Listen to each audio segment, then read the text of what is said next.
Bom, boa noite a todos. Agradeço a presença de quem veio nessa véspera de feriado.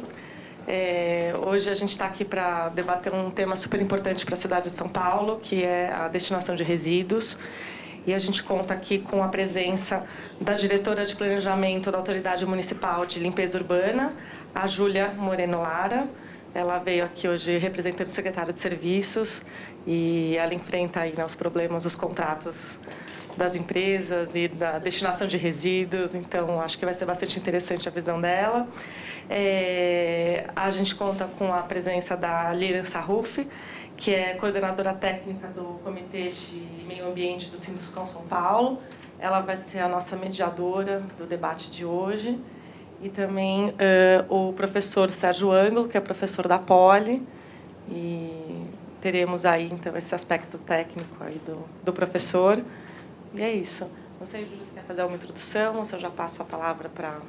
passar para a apresentação, né? Tá bom. Quem que começa de vocês dois? Quer começar, Júlia? Boa noite a todas e a todos. Acho que é melhor ficar em pé, né? Eu abro aqui?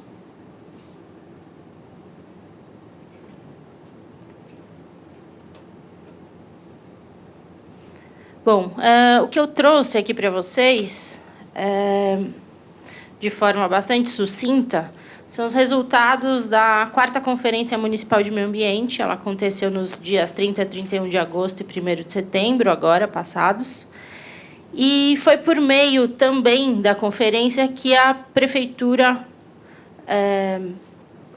iniciou o processo de reelaboração participativa do seu Plano de Gestão Integrada de Resíduos Sólidos. O tema da conferência municipal é ditado pelo tema da Nacional, que é Implementando a Política Nacional de Resíduos Sólidos.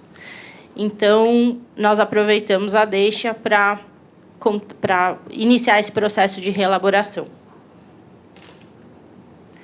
A conferência ela foi convocada por meio de um decreto que, além de convocar a conferência, também criou um grupo, um comitê intersecretarial, composto por 10 secretarias, responsável pela política municipal de resíduos sólidos. Esse grupo é subsidiado por 5 grupos de trabalho temáticos, compostos paritariamente pelo poder público e pela sociedade civil. São 20 membros em cada um deles. Não há indivíduos representados, e sim movimentos sociais, empresas, associações e outras universidades que se vincularam a esse trabalho. Ele foi chamado por um chamamento público e todos os membros foram eleitos por meio de eleição, né? Óbvio. O Grupo 1 é responsável pela elaboração de um plano municipal de educação ambiental e comunicação voltado exclusivamente para a temática de resíduos. O Grupo 2, responsável pela reelaboração desse plano de gestão integrada de resíduos sólidos, incluindo um sistema de coletas seletivas, no plural, como manda a lei, a Política Nacional de Resíduos Sólidos.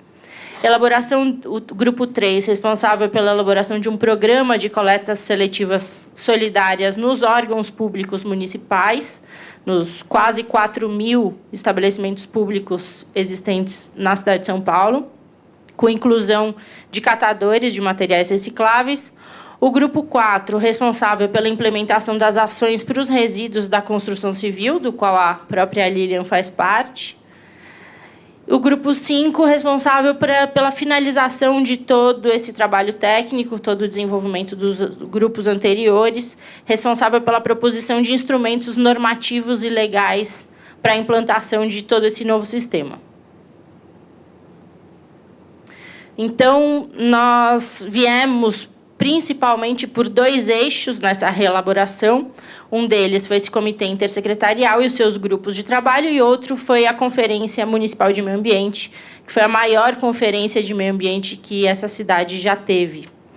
Nós contamos com algumas etapas preparatórias, foram 31 etapas preparatórias nas subprefeituras, nas 31 subprefeituras da cidade de São Paulo, onde foi levado o diagnóstico dos resíduos sólidos gerados na cidade, que passam pelo sistema público, tanto geral do município como um todo, como especificamente daquela subprefeitura com dados daquele território. Houve abertura para debate, para aprimorar esse diagnóstico que já havia sido levantado, e também para coletar sugestões para a elaboração do plano como um todo, e foram eleitos também delegados para representar toda a cidade na grande conferência depois. Tivemos também uma etapa indígena, com as 4 aldeias indígenas que temos dentro do território do município de São Paulo representadas, e, posteriormente, 6 etapas temáticas, com um foco um pouco mais específico, mais aprofundado em determinados tipos de resíduo, que obedeceu à mesma programação das etapas preparatórias, com um diferencial de ter sempre um palestrante ou alguns palestrantes especialistas de cada uma das áreas para dar mais consistência para os debates. Feito isso, fomos para um processo interno de sistematização desses dados e de elaboração de um primeiro desenho desse plano de gestão integrada. E com base em todas essas sugestões que foram coletadas nesse processo. Finalizado isso, convocamos os 800 delegados eleitos a representar a cidade na conferência para apresentar esses primeiros resultados a eles, fazer os ajustes finais e só então fomos para a conferência propriamente dita. Nas etapas preparatórias, 2.300 pessoas participaram nas subprefeituras. Na etapa preparatória indígena, foram 26 participantes. Nas etapas temáticas, foram 440 participantes, divididos em salas temáticas, discutindo resíduos secos e a logística reversa, mas também resíduos orgânicos, resíduos da construção civil, resíduos do serviço de saúde e resíduos perigosos. A etapa de informação dos delegados, que já levou os primeiros resultados desse processo, contou com quase 400 pessoas. E só então fomos para a conferência com abertura, depois debate em salas temáticas, obedecendo tanto os temas de reelaboração do Plano de São Paulo, quanto os eixos temáticos estabelecidos pela Conferência Nacional, que deveriam levar propostas para as outras instâncias. A abertura, que contou, inclusive, com a participação do prefeito. Os temas discutidos para o Plano de São Paulo foram esses: gestão dos resíduos secos, em uma sala, gestão dos resíduos orgânicos, em outra, gestão dos resíduos da construção civil e resíduos volumosos, gestão dos resíduos dos serviços de saúde, uma sala um pouco mais abrangente, gestão dos resíduos perigosos, industriais, sistemas públicos de saneamento, agrosilvopastoris, serviços de transporte, resíduos minerários e outros. Um plano de gestão integrada ele deve tratar de todos os resíduos gerados no município, sejam eles de responsabilidade pública ou privada. E, por último, um grupo responsável por discutir a educação ambiental para a gestão dos resíduos sólidos no município de São Paulo. Os eixos temáticos propostos pela Conferência Nacional, que também foram debatidos na nossa, foram produção e consumo sustentável, redução dos impactos ambientais, geração de emprego, trabalho e renda e também educação ambiental. Após todos os debates, as propostas foram levadas para a plenária final e aprovadas, e foram também eleitos delegados para representar, 70 delegados para representar o município de São Paulo na conferência estadual. Ao todo, mais de 7.000 pessoas participaram, e esses resultados que eu trago aqui hoje é fruto de todo esse debate, e que vão basear toda a elaboração do Plano de Gestão Integrada de Resíduos Sólidos do município, garantindo que exista um plano, um sistema de coletas seletivas, incluindo ações públicas e privadas, e lá embaixo, controle social e uma estrutura organizacional da prefeitura que dê conta dessas novas atribuições, dessas novas tarefas que a gente tem pela frente. Garantindo, em linhas gerais, resumidamente, a reestruturação da coleta seletiva dos resíduos secos, aqueles que a gente chamava de recicláveis, mas não são só eles que são recicláveis, né? e a logística reversa, então, onde é que termina a responsabilidade pública e onde é que começa a responsabilidade privada no manejo desses resíduos. A introdução do manejo diferenciado dos resíduos orgânicos, está prevista a coleta seletiva dos resíduos orgânicos também para toda a cidade. A reestruturação da coleta containerizada, que já existe em parte do município e vai ser ampliada, já está, na verdade, em fase de ampliação. A ampliação do manejo diferenciado dos resíduos da construção civil e volumosos, no tocante à responsabilidade pública, no atendimento aos pequenos geradores, principalmente, mas também controle e outras questões que a gente vai ver mais para frente relacionadas aos grandes geradores.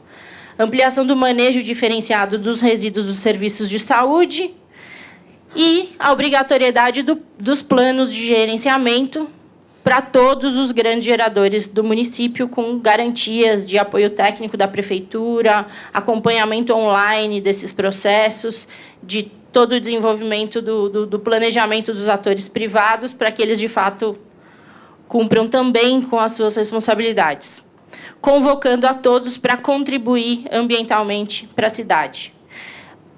De que forma? Não adianta a gente estabelecer coleta seletiva se a gente não tiver capacidade de processamento de tudo isso.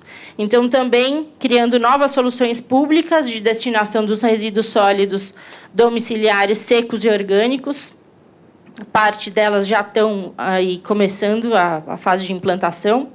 Indução e a presença de novos negócios na cidade, para que os grandes geradores também tenham pleno atendimento na destinação correta dos seus resíduos e tratamento e tudo mais.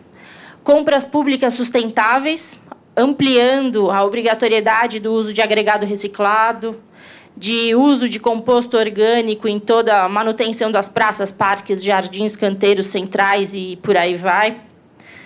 E outras coisas mais, também de aquisição de imobiliário público, tudo onde couber mudar as licitações para garantir que isso seja efetuado. Educação ambiental para o manejo de resíduos. Nós estamos em fase de elaboração de um plano bastante específico, mas também já vamos começar, muito provavelmente no mês que vem, uma grande campanha tratando só dessa temática. Garantir agendas de implementação desse plano em cada uma das subprefeituras, respeitando a individualidade, a diferença de cada uma delas. Não é sempre o mesmo sistema que vai funcionar em qualquer território da cidade. Agendas de implementação específicas nos órgãos públicos municipais e efetivar a responsabilidade compartilhada, que é o principal mote aí da Política Nacional de Resíduos Sólidos. Para isso, eu vou passar meio rapidamente pelas principais ações previstas para cada tipo de resíduo, a maioria deles, pelo menos. Então, em relação aos resíduos sólidos domiciliares secos, está prevista a ampliação da coleta seletiva dos secos para a totalidade dos distritos da cidade. Hoje, 74 dos 96 distritos da cidade de São Paulo já têm coleta seletiva, mas a adesão ainda é muito baixa. Precisa ser trabalhada. Então, garantindo a definição de procedimentos de coleta adequados a cada uma das regiões, isso está sendo estudado internamente também. A estruturação do programa de coleta seletiva solidária nos órgãos públicos, que devem dar o exemplo, sair na frente. Estruturação do programa Feira Sustentável, garantindo a segregação dos resíduos das 880 feiras da cidade de São Paulo. Implantação de 4 grandes centrais de processamento da coleta seletiva e modernização das pequenas centrais de catadores de materiais recicláveis, que hoje têm vínculo com a prefeitura, que atuam no sistema público de coleta seletiva. As 4 grandes centrais, cada uma delas vai ter capacidade de 250 toneladas por dia. 2 delas já estão em fase de aquisição, estarão em funcionamento em maio do ano que vem, de 2014. As outras 2 em 2016. E as pequenas centrais de triagem, ampliando a capacidade de cada uma delas, melhorando as condições de trabalho, que hoje são muito precárias, aumento de renda, estabilidade dos cooperados, etc. Estímulo à organização de novos grupos de cooperados e inclusão socioeconômica dos catadores ainda não organizados, mas também 4 ecoparques. Então, o que vier da coleta seletiva da cidade passará pelas 4 grandes centrais e pelas pequenas, e o que ainda não vier da coleta seletiva, ou porque ela ainda não foi universalizada, ou porque ela ainda tem uma baixa adesão, como o que acontece hoje, ainda assim vai ter manejo diferenciado feito pela prefeitura nos ecoparques, com segregação em 3 frações, os resíduos secos, os orgânicos e os rejeitos, com caracterização, inclusive, dos rejeitos, para a gente entender o que está sendo tratado hoje como rejeito e estabelecer solução, e destinação correta para todas as 3 frações. E o fortalecimento dessas ações com educação ambiental, visando a ampliação de tudo isso.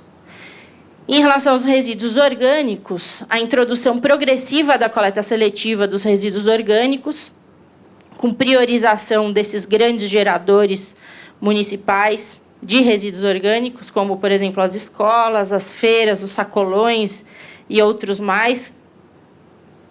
Implantação, então, dos 2 programas, o Feira Sustentável e o Escola Sustentável. Compostagem mecanizada e enclausurada em 4 também grandes centrais de processamento desses resíduos que vierem da coleta seletiva de orgânicos. Incentivo ao uso de composteiras e biodigestores domésticos, comunitários, em condomínios e onde mais couber. Algumas cidades chegam a conseguir a retenção de até 40% da geração dos resíduos orgânicos no próprio gerador. Então, isso é um trabalho que já vem sendo desenvolvido por alguns grandes geradores, mas ainda não tanto por pequenos. Fomento a novos negócios, então, áreas de compostagem de biodigestão que possam atender aos hotéis, restaurantes e outros grandes geradores dos resíduos, supermercados de resíduos orgânicos.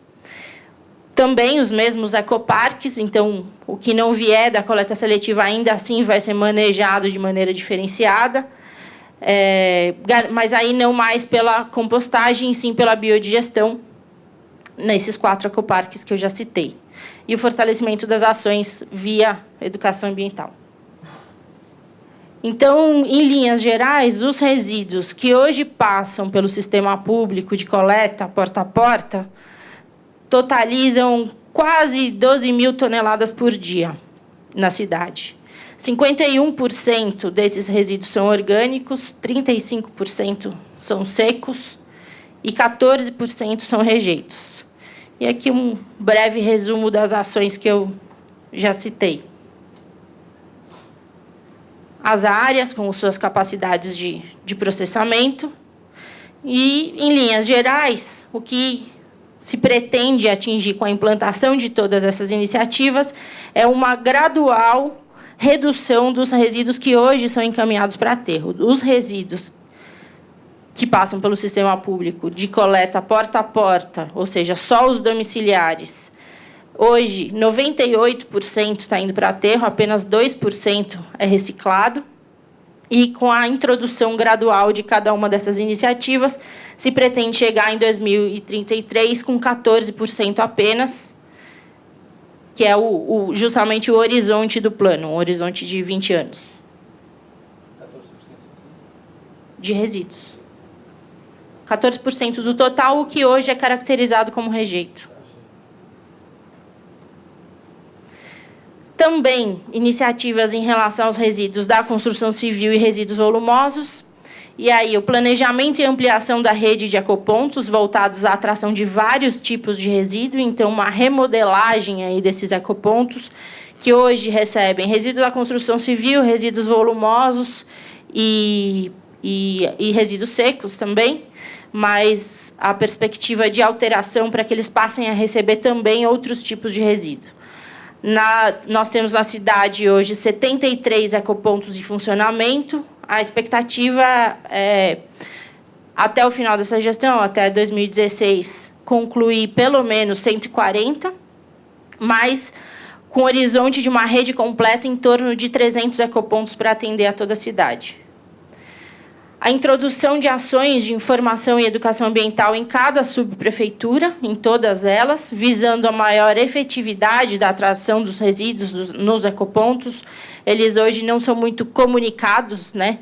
Não há muita informação para a população do entorno, tanto de que ele foi implementado, quanto qual é, de fato, a utilidade daquele tipo de área.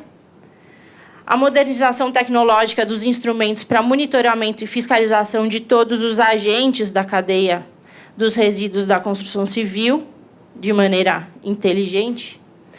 E orientação dos planos de gerenciamento de resíduos aos grandes geradores, com ênfase na efetivação de coletas seletivas, eliminação da presença de resíduos e aterros e a obrigatoriedade da contratação de agentes formais nessa área. Algumas ações para os resíduos dos serviços de saúde, garantindo principalmente a segregação no próprio gerador. Um dos principais problemas dos resíduos dos serviços de saúde, principalmente os perigosos, é que eles acabam sendo misturados a outros. Então, não é tudo que sai de dentro de um hospital ou de uma unidade de serviço de saúde que é infectante, que precisa ser tratado de tal maneira. Tem grande parte da lanchonete, do administrativo, do hospital e outras coisas que acabam se misturando a esses resíduos e que passam por tratamentos imensamente caros e completamente desproporcionais à necessidade. Então, orientação também para a elaboração dos planos de gerenciamento e a implementação da logística reversa de remédios vencidos. Em relação à logística reversa, em geral, implementações de ações da logística reversa, tem algumas iniciativas já traçadas, como pontos de recebimento de determinados tipos de material, que já são praticados. A ideia é ampliar, fazer com que eles, de fato, atendam a toda a cidade, garantir um número mínimo, tratando basicamente de todos eles, mas principalmente dos pneumáticos, das pilhas e baterias, dos óleos lubrificantes e as suas embalagens, né, que são a parte que está de fora da logística reversa. A logística reversa dos óleos lubrificantes já existe desde a década de 60, mas das suas embalagens ainda não, está sendo implementado agora. Lâmpadas fluorescentes, equipamentos eletroeletrônicos, agrotóxicos e também as suas embalagens. Então, para todo grande gerador, garantia de identificação das responsabilidades, quem são eles, antes de mais nada. A ANLURB, a Autoridade Municipal de Limpeza Urbana, onde eu trabalho, já tem um cadastro de grandes geradores, mas que ainda tem um número ínfimo de cadastrados. Então, nós já estamos em fase de atualização desse cadastramento para prestar orientações e, enfim, efetivar a elaboração dos planos de gerenciamento. Para cada uma dessas ações de educação ambiental, garantindo também atividades em todas as subprefeituras, veiculação de campanhas na grande mídia, em espaços de grande circulação, como terminais de transporte de todos os modais da cidade, valorização das instituições, das ONGs, das associações que já atuam na área de educação ambiental na cidade, com formação de parcerias, e as compras públicas sustentáveis, garantindo, principalmente, mas não só, o uso de agregado reciclado nas obras públicas, o uso de composto orgânico, isso no que se refere às de execução direta e indireta também. Como eu já citei, garantir também agendas de implementação em cada uma das subprefeituras. Não é o mesmo plano que vai servir para todos os territórios. E é isso. Para além disso, eu queria fazer um comentário rápido. Nós também estamos introduzindo diversas dessas ações no plano diretor estratégico da cidade. Então, cabem diversas alterações, né? Como, por exemplo, a definição das áreas de manejo. Muitas áreas de manejo hoje não conseguem ser implementadas na cidade de São Paulo, ou porque não há regulamento específico em relação a elas, ou porque ainda está meio solto. Então, a definição de todas as áreas que estão previstas para atender a esses propósitos, a classificação de cada uma, também prevista no plano diretor, para que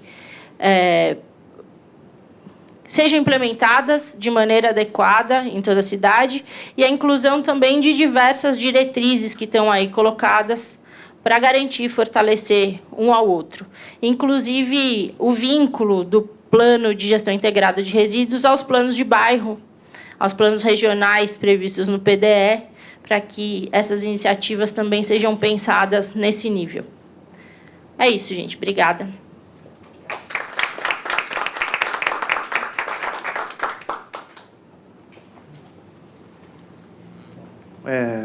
Boa noite. Vou pegar a apresentação aqui.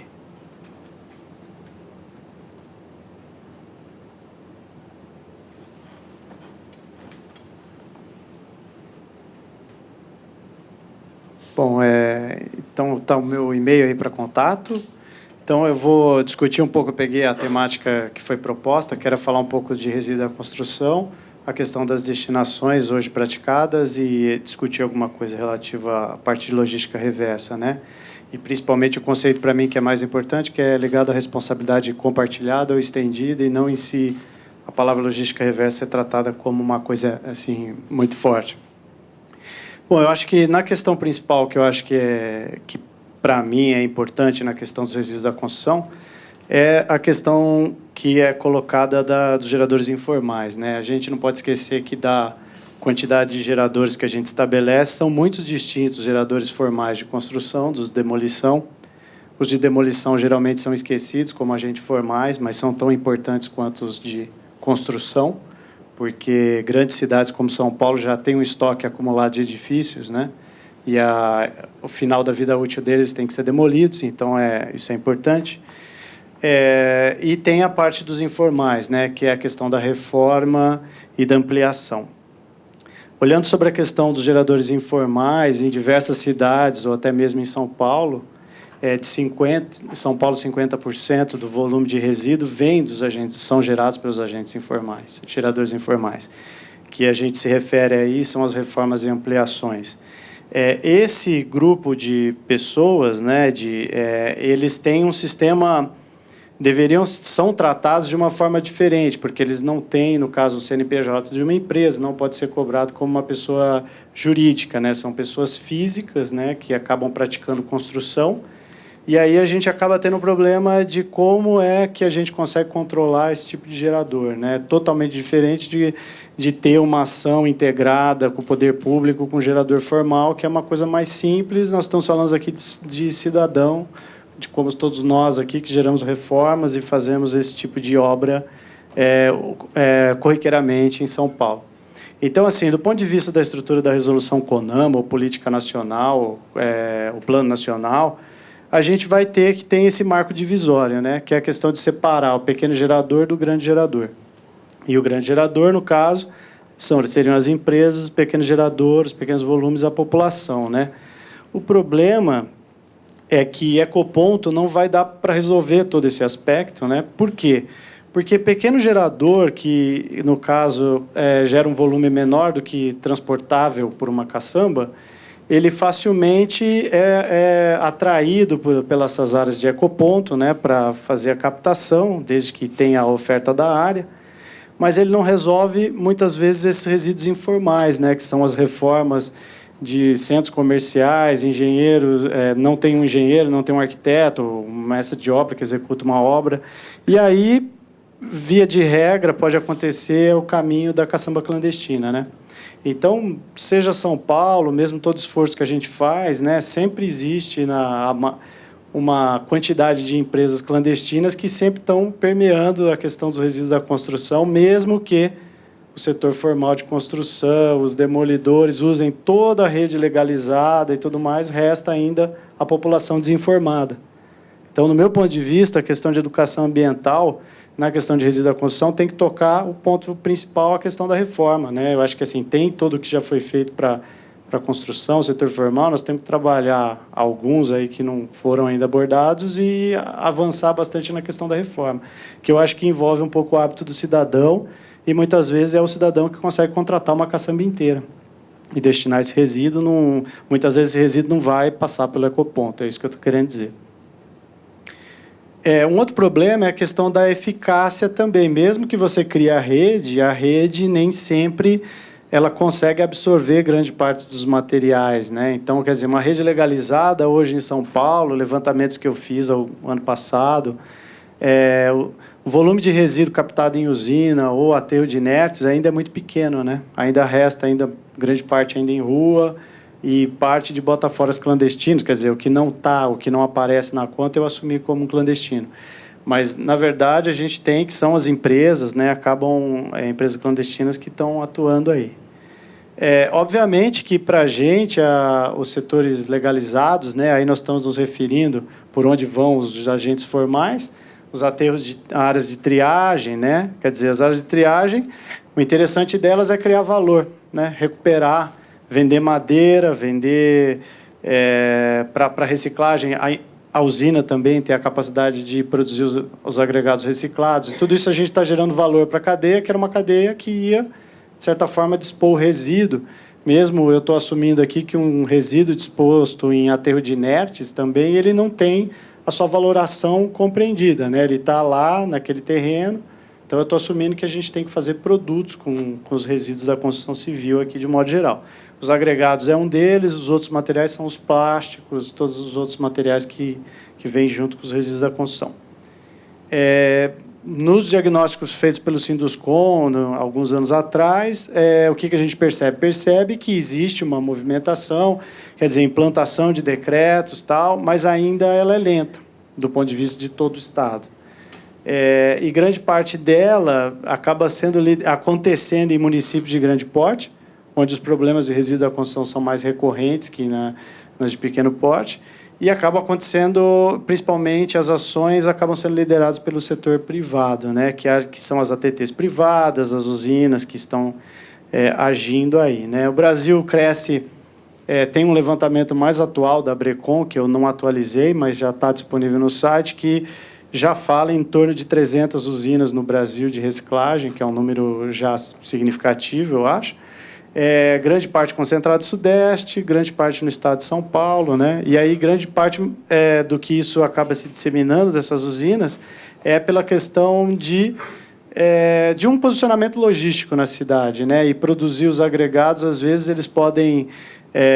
se você fizer análise, você vai chegar à conclusão que as usinas têm a capacidade de fornecer os agregados com uma distância de frete possivelmente menor que os agregados naturais, dependendo do tipo, que você consegue também, de certa forma, trazer o resíduo para transformar ele em agregado reciclado. Às vezes, o caminhão de resíduo anda menos para chegar até o reciclador do que para chegar no aterro de inertes. E tudo isso é uma otimização de rede de logística, e otimização de logística leva à redução de custos, além de gerar valor agregado para quem consome esses materiais. Então, assim, na questão do que eu falei das cidades, o porte do município é um aspecto importante para começar essa ação de gerenciamento. E, nos municípios de pequeno porte, temos o problema dos aterros ainda em condições, aterros de resíduos sólidos em condições de lixões, né, que nem estão ainda estruturado para ter uma gestão adequada de resíduos sólidos, e a gente fica imaginando como é que deve ser para resíduo da construção, porque, por uma questão de prioridade, você vai trabalhar com lixo urbano e não com resíduo da construção. E um dos aspectos identificados por eles é a questão de que a disponibilidade de recursos para os pequenos municípios é pequena, né, e a disponibilidade de equipe para conseguir transformar isso, implementar as ações de gestão, de gerenciamento de resíduo da construção a nível municipal. Existem ações a gente trabalha com coisa de tecnologia para tentar fazer processos de reciclagem mais barato para pequenos municípios, né? O que se indica, né? Eu acho que são mais indicados para o setor público, né, nessa questão da implantação, e para a ação dos agentes informais, que eu acho que é um papel que está muito vinculado ao poder público, na minha opinião. Fazer os consórcios de pequenos municípios, trabalhar a questão de tecnologias de mais baixo custo, trabalhar um controle melhor desse gerador informal que eu mencionei, que é aquele que não está nem no ecoponto e nem está contratando uma empresa clandestina e está ajudando a causar os problemas que a gente conhece, de rastreabilidade de disposição irregular e tudo mais, né? Para que a gente consiga ter uma melhor eficácia, né? Do ponto de vista de logística reversa, né, eu uso muito o conceito de ciclo fechado. Eu estive analisando os conceitos de logística reversa. Logística reversa não precisa ser entendida naquela forma clássica de pegar uma embalagem e chegar lá no fabricante, porque, às vezes, você só está analisando 2 agentes de cadeia, né? No caso da construção, a gente tem um monte de agentes. Tem agente que está operando o edifício, tem agente que está demolindo o edifício. E logística reversa, no fim, é tudo aquilo que desvia do seu fluxo de ir para um aterro, né? É toda uma rede que você faz para não levar um fluxo linear, que é dispor o resíduo no aterro no final. Então, logística reversa é toda ação coordenada de fluxo de materiais que tenta fazer um controle desse fluxo de forma a gerar reaproveitamento e valor dos materiais. Então, a questão de uma otimização de uma rede de logística reversa, para mim, é uma rede de ciclo fechado, de aproveitamento de materiais no seu sentido mais amplo. E participar dessa questão da responsabilidade compartilhada, porque à medida que você vai interligando, óbvio que quanto mais você interliga a cadeia e se volta também ao fabricante de materiais de construção, todo mundo nessa cadeia está incorporando os valores de venda, existe um partilhamento de valor dentro da cadeia. E isso gera um alto valor agregado. E essa questão de responsabilidade compartilhada, ela passa também por uma questão de aspectos que a política nacional fala, né, e que sempre foram dado muito pouca atenção, que é a questão de minimização de resíduos, né, que no caso da construção a gente tem alguma margem de manobra, de otimização que a gente pode fazer, e também a questão de ter essa ação coordenada com o poder público de forma a permitir valoração e maior reaproveitamento, né? A cadeia como um todo se organiza para que isso fique melhor. Do ponto de vista de construção, a gente, além dos resíduos, tem a questão de reduzir o volume de materiais para construir, né? Fazer estruturas com menor quantidade de materiais é uma ação que pode ajudar bastante na questão de impacto ambiental do edifício, né? Trabalhar o projeto do edifício pode também ajudar a questão de redução de resíduos, né? Porque muito resíduo de solo é gerado por escavação de área subterrânea, de pavimentos, né? de vagas de garagem. Então, quer dizer, também entra um conceito relacionado como a gente trata a questão da mobilidade urbana, né? Será que os edifícios precisam ter tantas garagens? A questão da concepção do projeto pode ter uma interferência grande, né?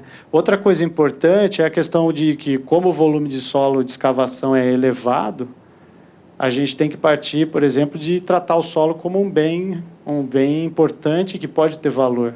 Não tratar o solo como um material que vai necessariamente para o aterro de net, e sim apropriar nele valores como um banco de solos, saber classificar os tipos de solo, recuperar o valor do solo que tem aí embutido, né, para a cidade.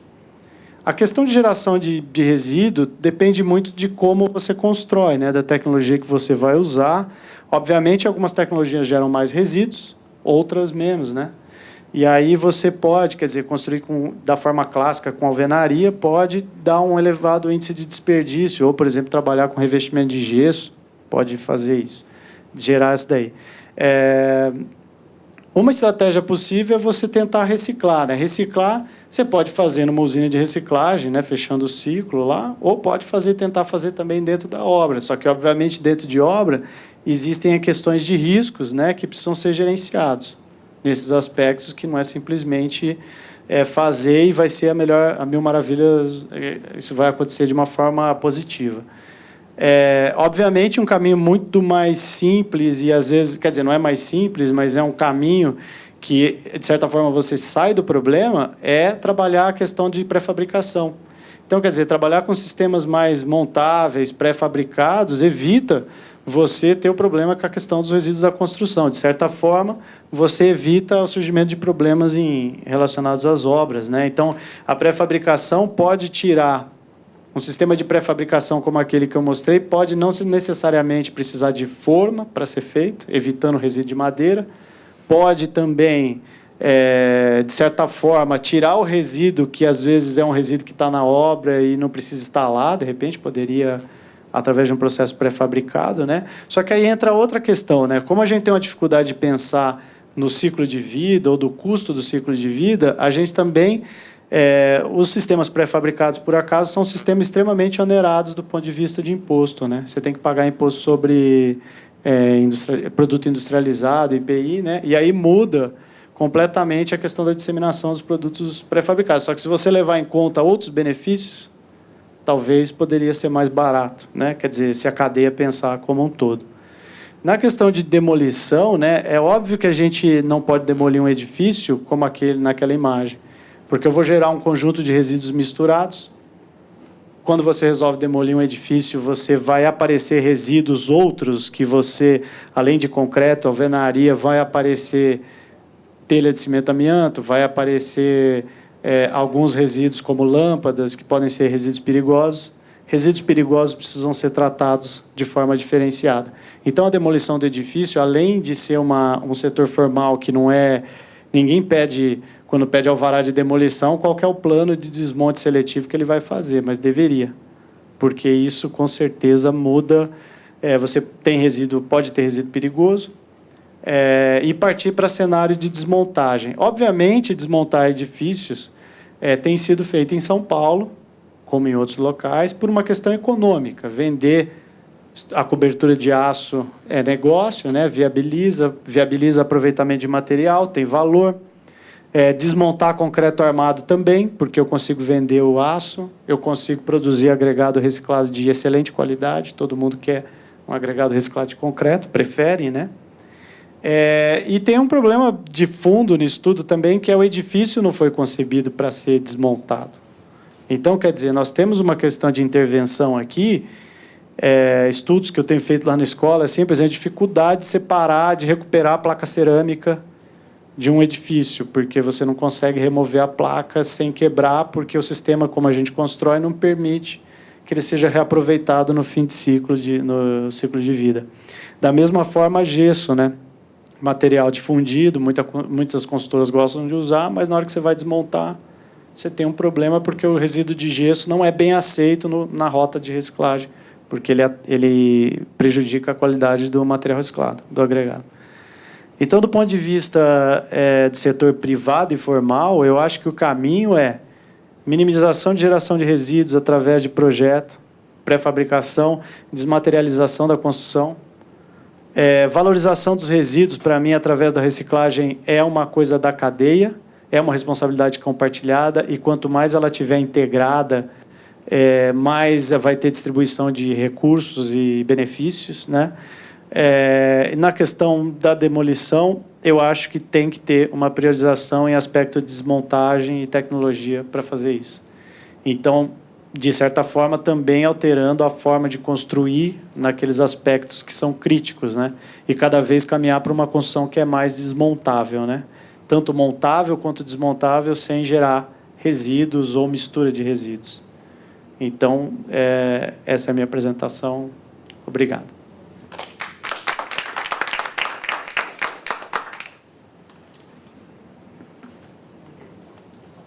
Bom, queria convidar a Júlia e o Sérgio para virem aqui na frente, né, para a gente bater um papo.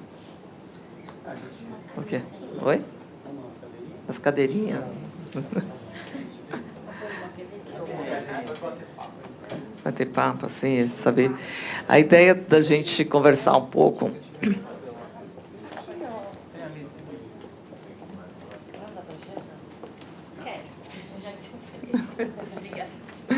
Não, fiquem tranquilos. 2 contra 1, né?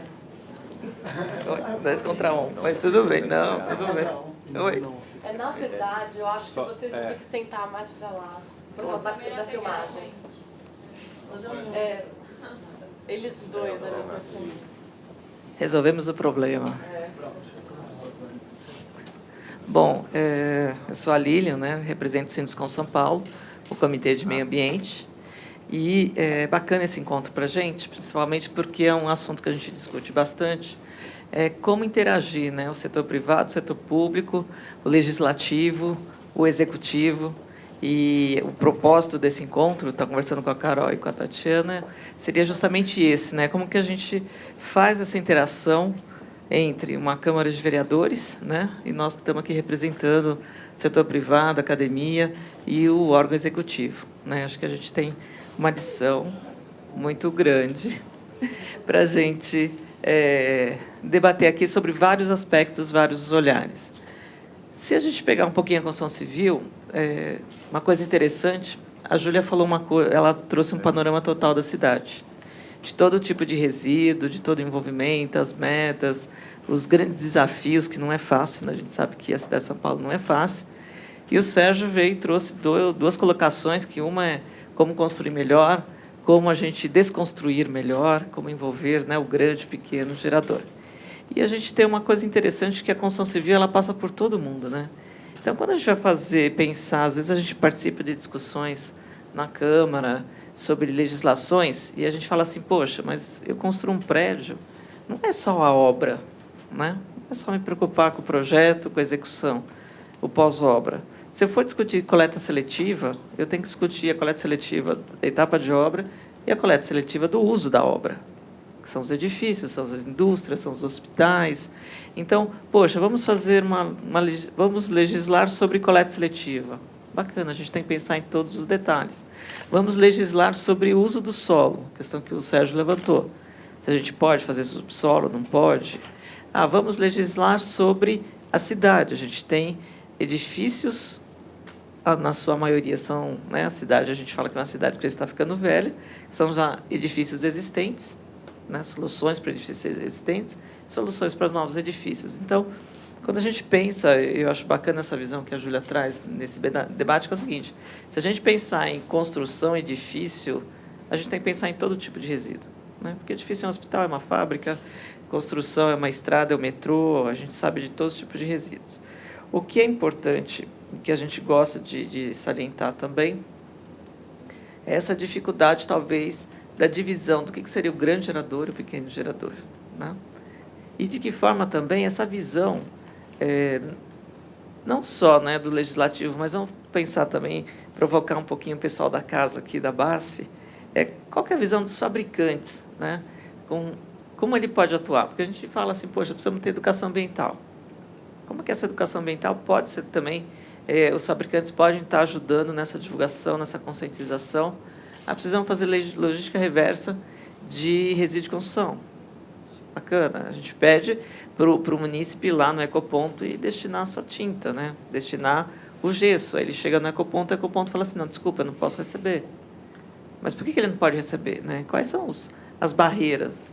Então, acho que é um pouquinho isso que a gente tem que ter essa visão do legislativo. É o seguinte, quais são as barreiras? A gente tem que conversar muito com quem põe a mão na massa, porque as barreiras vão caindo, né? Às vezes são mal entendimentos. Por que eu não posso mandar gesso para um ecoponto? Até hoje ninguém sabe responder, né? Você sabe? Então, essa é uma pergunta, Júlia. Se você quiser já começar com as respostas. Na verdade, assim, todo esse sistema é uma evolução, né? Em algum momento se decidiu começar a implantação da rede de ecopontos, que atendem até 1 metro cúbico, né, de entrega, mas a prefeitura ainda não tinha uma solução estabelecida para o gesso, inclusive por conta da sua própria classificação, né? É claro que a gente sabe que, de qualquer maneira, a gente acabava recolhendo gesso, se não de dentro do ecoponto, do meio da rua, de dentro do rio. Mas isso é uma questão que está justamente sendo pensada nesse momento e faz parte da lista e de materiais que, muito em breve, poderão ser recebidos. Então, eu acho que essa é uma discussão importante, talvez a gente começar a discutir o que é resíduo de construção, né? Porque acho que há um entendimento aí não prático, né? O Sérgio mostrou lá, estou desmontando a minha parede, estou separando o gesso da alvenaria. O que é perigoso, o que não é perigoso? Por que a gente não pode mandar tinta, né, para o ecoponto? A gente participou com um grupo de tintas, a BASF liderava também esse trabalho com a gente, e dá para reaproveitar a tinta, né? Então, a gente fala assim, poxa, mas por que a gente... O nosso primeiro problema é a classificação no resíduo da construção civil. Queria saber do Sérgio o que ele entende por isso, né? Eu acho que a classificação do resíduo da construção civil, ela tem que começar pela caracterização dos materiais. A ficha de produto químico, a ficha que identifica o produto químico com material, por exemplo, a ficha, como é que chama isso? FISP, que é ficha de informação de segurança e saúde do produto. Lá, o material como produto, ele já tem que ser definido pelo qual ele vai ser destinado. E os materiais, quando a gente incorpora numa obra, eles carregam essa definição que veio do fabricante. Na verdade, o fabricante define o material se define a periculosidade dele, de certa forma, e a periculosidade vai para o edifício. O edifício, depois, na hora que ele vira resíduo, estão um conjunto de materiais ali que vieram das suas origens, né? Eu acho. Obviamente que, no caso da tinta, ainda ela tem essa questão de, por exemplo, ela sai com uma ficha, depois, se ela secar, ela pode virar uma outra coisa, né? Virar um outro material. Mas eu acho que a primeira coisa que a gente deveria fazer é todo fabricante de material tem que ter a sua ficha de produto químico bem estabelecida para que quem usa na construção possa saber a procedência e a condição com a qual ele tem que tratar o resíduo. Essa é uma das formas de gestão compartilhada que você mesmo comentou, né? A cadeia inteira participando do processo. Fazer análise de ciclo de vida também, de tudo, né? Dividir tudo isso e fazer análise de ciclo de vida de cada Para ver o que é mais... Exatamente, dos principais resíduos para ajudar isso. E também tem o problema de cultura, né? O consultor da empresa que está fazendo reforma, ser criado, eu acho que o principal é cultura. E educação para dar o destino certo e chamar a empresa certa para fazer, para dar o destino.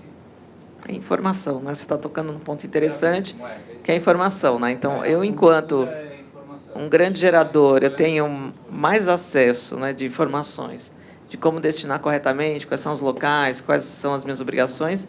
O pequeno, ele fica com menos informação, né? A gente briga muito pelos nossos direitos, mas os nossos deveres a gente, né, esquece. Isso a gente tem que cobrar do cidadão. É fato. Você atira o lixo na rua, você topa um bueiro, mas na hora de reclamar da enchente, você está reclamando. Então, tem também direitos e os deveres. Eu acho que tudo isso significa uma mudança comportamental muito grande por parte de todos, né? E todos.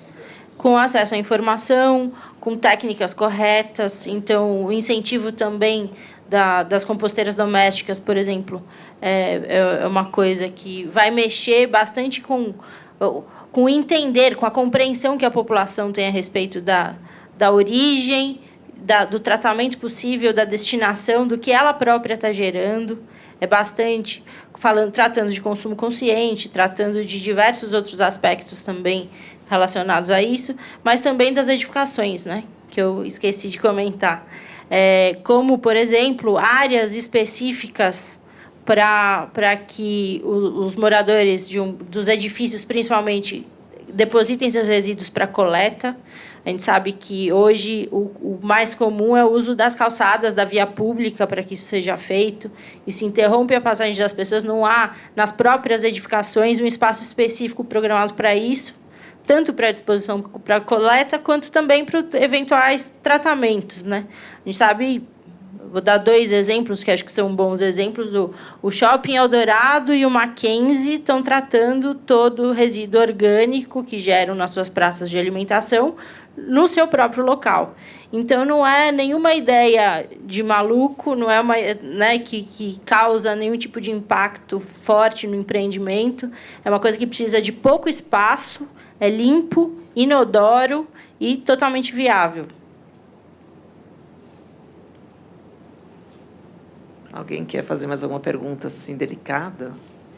Eu fiquei curiosa com relação a como que se dá esses incentivos que você está comentando. Assim, quais são as oportunidades que a gente tem como cidadão, pequeno volume, empresa, grande volume, ou, sei lá, com relação às composteiras, que tipo de incentivo a gente tem, assim?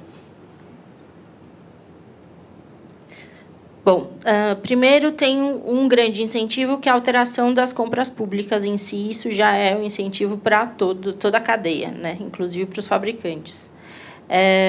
Em relação às composteiras, está prevista a cessão de uso de composteiras. Então, a prefeitura fornece o instrumento e o apoio técnico para isso acontecer.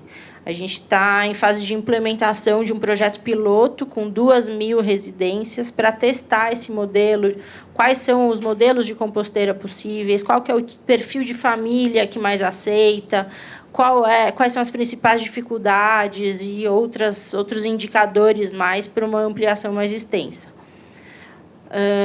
Doméstica mesmo, não necessariamente usina. Não, desde residencial até de condomínios, de comunidades, e em todas as escalas. Então, as soluções do plano de São Paulo, elas são sempre previstas em todas as escalas. A responsabilidade compartilhada, onde cada um faz um pedacinho. Não se coloca a ideia de que há uma única grande solução para o manejo dos resíduos de toda a cidade. Em todos os níveis, há iniciativas necessárias e que ajudam, somadas, que vão gerar o resultado esperado. Em relação à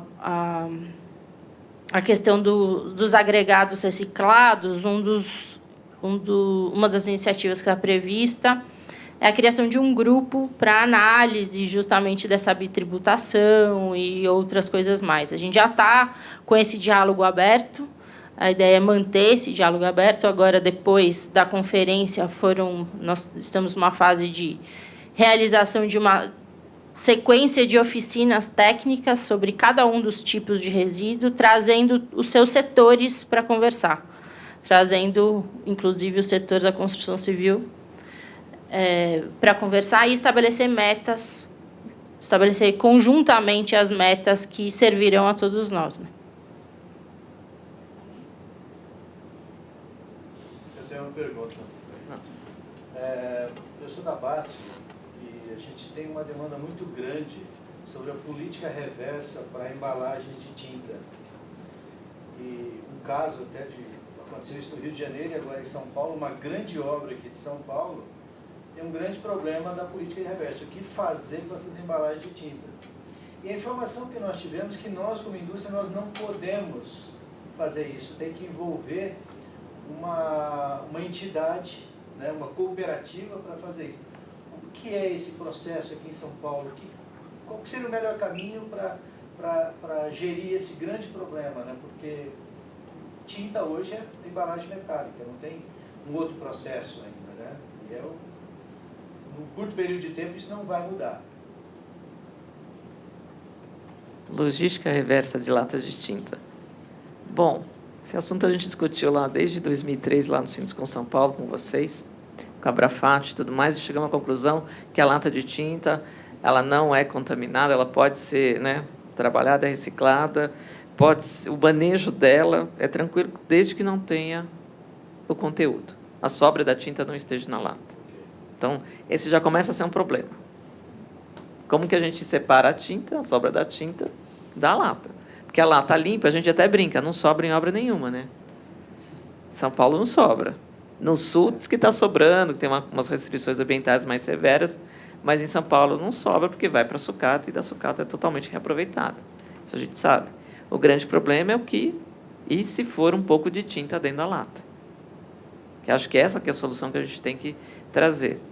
Eu queria talvez provocar, talvez a Júlia possa falar alguma coisa mais de política de reverso, mas eu sempre fiz uma questão muito assim.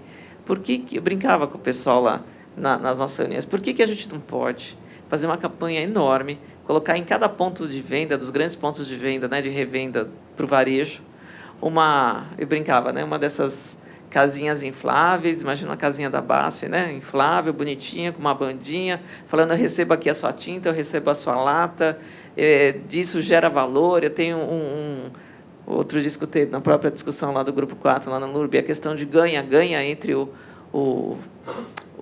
pessoal da revenda, né? Então, por exemplo, se eu for deixar uma lata de tinta lá numa revenda, numa loja de material de construção, eu sou um potencial cliente, né? Eu posso entrar na loja e comprar outras coisas. Então, a gente pensa que isso pode ser fomentado, pode ter incentivos, várias coisas. Aí começa, né, os cricas, né, da academia, os técnicos, começam assim, não, peraí, você não pode fazer uma campanha dessa porque você não pode deixar a tinta num galpão, né, numa área no meio do estacionamento da loja de material de construção. Mas por que não pode? Porque junto com a lata vem a tinta. Se vem a tinta, ela é um resíduo perigoso. Né? E começa a inviabilizar esses obstáculos que são colocados na frente. Às vezes a gente enxerga assim, mas por que isso? Então, quando a gente fala que a classificação de resíduo de construção tem que ser pensada de uma outra forma, é isso. Até o momento em que eu estou entregando lá. É lógico que, a partir desses pontos de coleta das latas, quem for fazer o manejo disso, aí já é uma outra empresa capacitada, que ela vai separar o que é perigoso, o que não é perigoso, vai dar a correta destinação. Mas, para a gente criar esse ponto de coleta, tá, voluntário. É um PEV, né? É o ponto de coleta voluntário dos munícipes, porque a gente fala assim, as grandes construtoras, a gente até brinca, né? Assim, eu falo para o comprador, olha, você só compra, põe lá na concorrência, que você só vai comprar tinta de fulano se ele levar a lata embora. Né? E tem cara que faz isso. Então, mas se a gente criar esse volume, esses pontos de coleta, tá, de uma forma que não seja que seja segura ambientalmente, mas que não seja aquela coisa do padrão Suíça que a gente fala, né? Daquela coisa assim, por que a gente não pode, através dessa entrega voluntária, dessas campanhas, aí entra muito a campanha de educação ambiental, a gente enxerga que nesses pontos os fabricantes podem ser muito parceiros, as revendas de material de construção podem ser muito parceiros nessa questão da divulgação. Existe o interesse delas. Eu acho que essa questão ambiental, a gente percebe que ela está muito... Ela não, mas não estigmatizado para o bem, acho que com a população. Acho que a gente consegue um apelo bacana. A Né? indústria automotiva tem isso. Ele recolhe o óleo do carro. Isso. E ele Então, também não é. o agrotóxico tem isso. Você falou do pneu, você falou também do... Precisa aprimorar, dos, ampliar. não, dos fast foods, tá, dos shoppings, essas Uhum. coisas. O óleo da fritura, ele é recolhido. Então, Então. as grandes empresas... Então, porque tudo são negócios, né? Viabilizam economicamente. Exatamente. Então, é só fazer isso. Né? O que eu acho assim, que a gente teria que ter uma discussão menos técnica, né? Na minha opinião pessoal, menos técnica do que, né, da física, de toda essa coisa, mas assim, de que forma a gente pode fazer um incentivo para que a cidade inteira se mobilize para as metas, né, que a prefeitura está colocando. Eu acho que deixando de ser voluntário. Né? Desde que Vamos seja brigar. mais voluntário, eu vou fazer certinho. Né? Então, fiz certo, olha que bonito, fiz certo. Aí eu mostro a fotografia, tudo.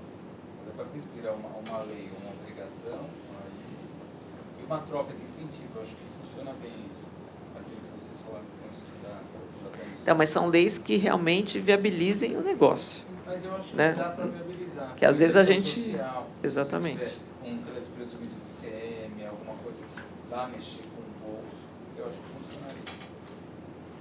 Mas uma coisa é a pessoa física. Eu pinto minha casa, eu vou gastar lá 2, 3 latas de tinta, eu tenho na minha consciência, eu de alguma forma, eu torno retornável essa embalagem. Facultativo, sei lá, isso é voluntário. Isso. Okay. É cultural. Eu acho que você envolve, por exemplo, as revendas, não são poucas, nós falamos em 40 mil revendas no mercado nacional, as indústrias de tinta, o governo entra de alguma forma, ok. Eu acho que isso aí é uma cultura que ela está evoluindo. Quem diria um dia falar em coleta seletiva? Nós já estamos falando.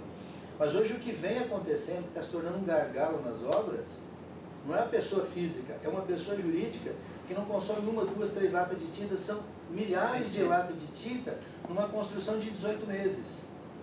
E eu acho que eles estão te ouvindo, eles estão pressionando a indústria de tinta, é o seguinte, você tem que tirar a lata daqui. E a indústria de tinta, ela além dela não poder, e viabiliza o negócio dela, ela também não pode tirar, porque quem faz isso tem que ser uma entidade, uma cooperativa. A BASF não pode ir lá retirar.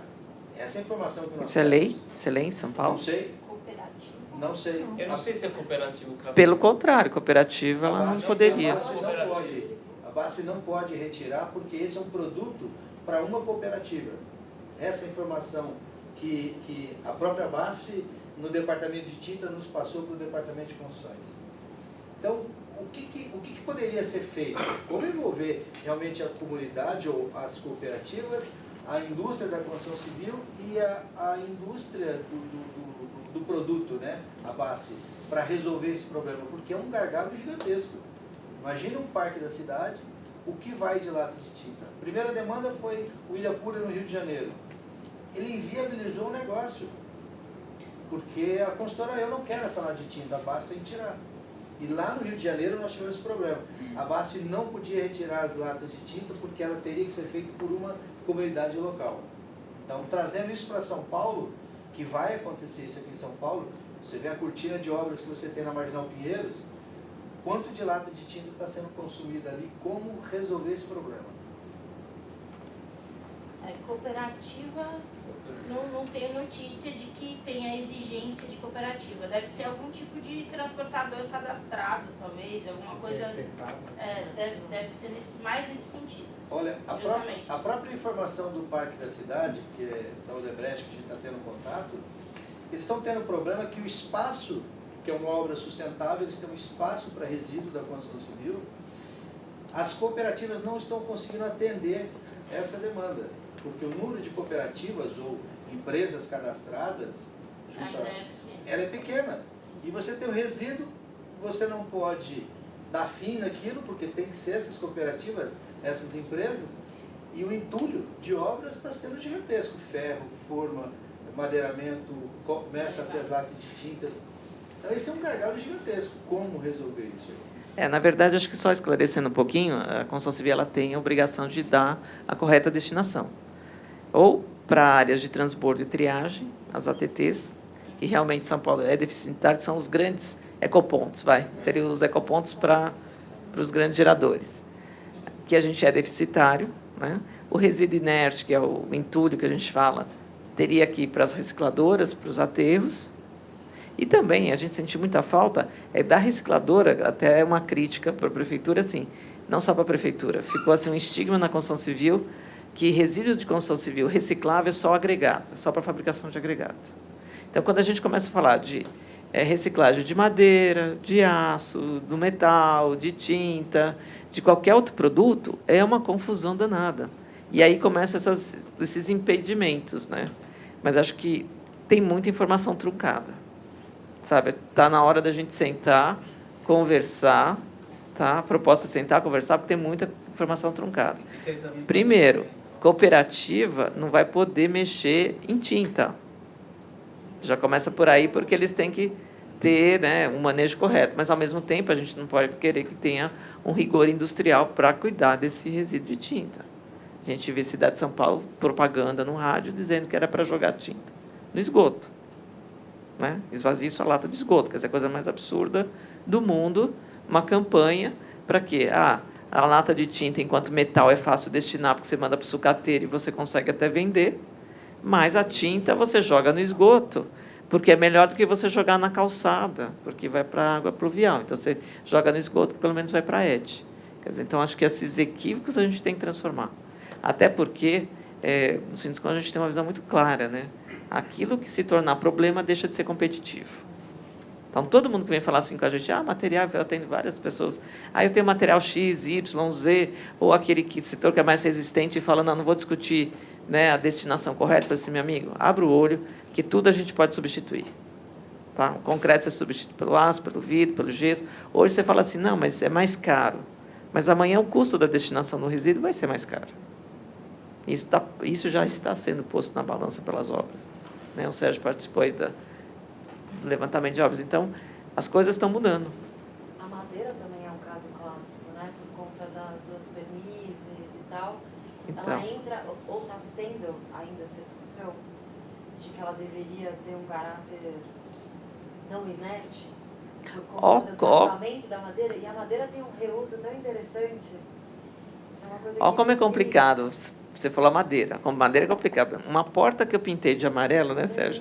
Antes de 2000, ela com certeza ela é contaminada. Uma porta que eu pintei de tinta amarela, depois de 2000, ela já não é mais contaminada. Porque a composição da tinta já foi contaminada. Mudou a composição da tinta, né? O setor de tintas já mudou, já tirou, já melhorou, progrediu, tudo mais. Agora, como é que a Júlia vai conseguir administrar isso?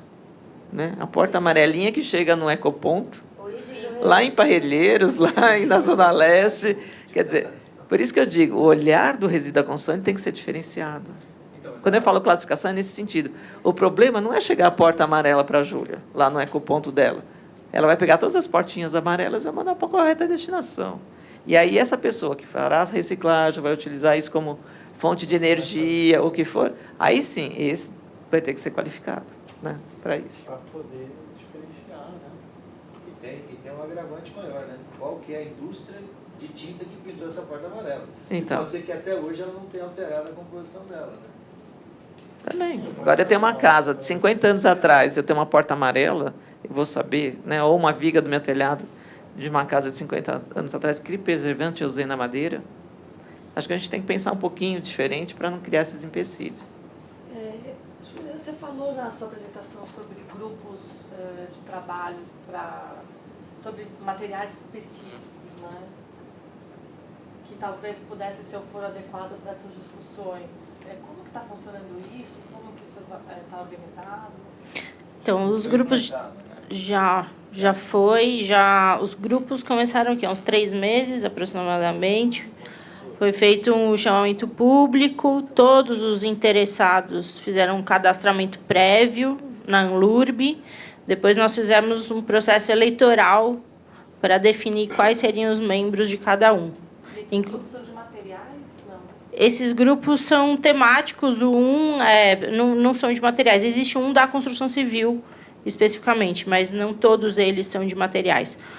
Tem um grupo responsável pela elaboração de um plano de educação ambiental e comunicação na área de gestão de resíduos, um responsável pela elaboração do plano propriamente dito, o outro por um plano de coletas seletivas nos prédios municipais, o grupo de construção civil e um responsável pela elaboração de normas para a implantação de todo o novo sistema. São abertos? Então, todos os membros foram eleitos. Cada um é composto paritariamente pelo poder público e pela sociedade civil. Tem diversas secretarias representadas, então o corpo técnico municipal, e vagas para associações, movimentos sociais, empresas, universidades e por aí vai. Apesar de ter sido muito difícil de conseguir universidades. A gente batalhou bastante, mas eles estavam em férias, aí ficou fora de compasso. Mas eles, infelizmente, estão fechados agora. A gente estava finalizando o processo das oficinas técnicas, aí sim por tipo de resíduo, todas elas foram abertas. O da construção civil acabou se estendendo por 3 reuniões. Hoje foi a última, a Lilian estava lá também participando. Mas aí é interna. E é isso. A ideia não a gente precisa finalizar em algum momento o processo de elaboração do plano. Ele tem que estar pronto em dezembro. Mas existem outras iniciativas que ainda nem começaram de continuar, de manter o debate aberto, manter uma avaliação constante do que está sendo implementado, quais são as estratégias, e que mexem com todos os agentes de todas as cadeias. E é muito interessante, é muito bom ver o interesse que os resíduos sólidos têm despertado em todo mundo, né? Tanto para quem trabalha com isso, mas também nas nossas vidas pessoais. E isso é importante para estabelecer justamente a responsabilidade compartilhada, para que cada um faça a sua parte. A posição de vocês enquanto consumidores de tinta é muito importante para estabelecer uma reação da indústria fabricante desse e de outros tipos de materiais. As logísticas reversas aí que a gente está engatinhando no Brasil para construir, elas hoje dependem de acordos setoriais. Os acordos setoriais envolvem, obrigatoriamente, fabricantes, importadores, distribuidores e comerciantes desses tipos de produto. E o que eu tenho ouvido em termos de queixa de quem tem participado ativamente poxa, mas o pessoal da distribuição ainda não está participando, ou o pessoal da importação ainda não está participando. Então, em diversas cadeias, o problema é ainda não chegar até todos esses envolvidos. Mas o poder de pressão dos consumidores é maior do que qualquer outra coisa, né? Então, como a Lilian bem disse, se estabelecer na compra que você vai ter que buscar de volta, vira um mecanismo a mais aí para a gente introduzir esse processo de maneira qualificada e tal. Eu acho que só esclarecendo também uma questão da política nacional com relação à logística reversa, ela permite, a política estadual também permite isso, são os acordos setoriais. Então, um acordo setorial bem trabalhado, então, imagina que a gente consiga, com os fabricantes de tintas, desculpem, né, focar aí, mas é que a gente puxou o assunto, um acordo setorial dos fabricantes, dos distribuidores, dos grandes consumidores, foco com a prefeitura, a gente consegue fazer um acordo setorial, propor ao governo, levar essa proposta ao governo, né, tanto municipal, estadual e federal, e que esses acordos, eles tiram vários desses entraves, eles bem construídos, eles podem tirar vários desses entraves que estão acontecendo. Que nem você fala, no Rio de Janeiro tem que ser cooperativa. Espera aí, vamos começar num acordo setorial, vamos discutir com quem compra, quem usa, quem vende, ser proativo. Acho que um grande chamamento da política nacional, estadual e municipal é assim, é a proatividade dos setores produtivos. Não se precisa fechar com todos os fabricantes daquele setor. Você pode escolher 1, 2 ou 3, ou pode ser só um. Não precisa se fechar com todos os grandes geradores. Quer dizer, existe essa flexibilidade dentro dos planos. Então, acho que a vantagem é sair na frente. Acho que a competitividade é sair na frente na discussão dessas soluções. Tá? Mais alguém? Assim? Uma pergunta de leiga. Tá?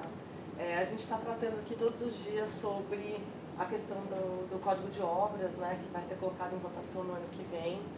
E a gente tem debatido sobre os edifícios novos e os edifícios construídos, né?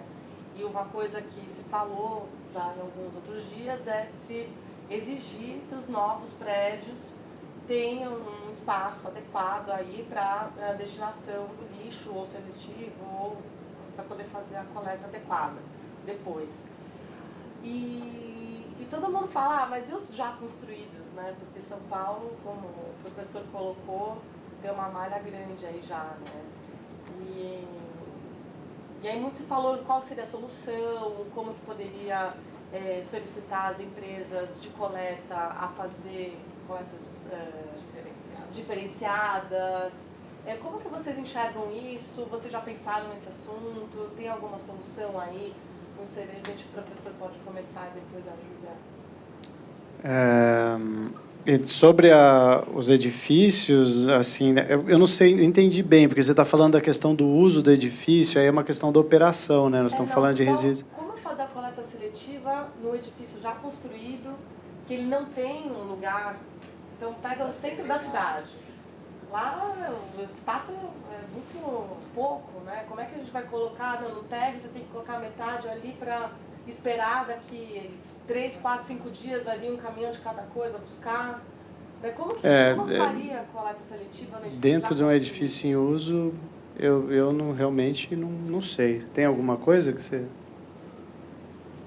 Olha, de acordo com esse modelo que eu acabei de apresentar, a gente está caminhando rumo a uma coleta de 3 tipos de resíduos, né? Então, introduzindo gradualmente, ampliando a coleta seletiva de secos, introduzindo gradualmente a coleta seletiva dos orgânicos e, em algum momento, introduzindo a coleta seletiva dos rejeitos, para não contaminar os outros 2 itens, como já existem em diversas cidades. A prática mais comum é estabelecer em dias da semana distintos. Então, você não precisa ter diversos recipientes, eventualmente, para disposição para coleta. Você pode só diferenciar os dias. Em algumas cidades, acontece também por uma questão de fluxo de logística, né, de custo dessa coleta, porque a parte mais cara do manejo dos resíduos, da maioria deles, é a questão do transporte, é estabelecer containers para tipos distintos. Então, em São Francisco, por exemplo, é um mesmo caminhão que coleta os orgânicos e os rejeitos. O caminhão tem 2 recipientes, tem 2 braços, e ele levanta o container e transporta lá dentro. o armazenamento disso ele pode ser dentro do próprio gerador, ou é uma questão de logística interna do prédio, você colocar espaços grandes ou o próprio morador reter isso dentro da própria casa, como a gente faz hoje, né? Como é viável de se fazer, só colocar no momento adequado. Em relação à construção, também não é um espaço grande. Então, o que veio até agora desse processo participativo, em termos de sugestão, é a adequação como obrigatório no Código de Obras das novas construções, que haja um recuo, mas isso é para disposição para coleta, não armazenamento interno. Armazenamento interno fica a critério da construtora, do projetista e por aí vai.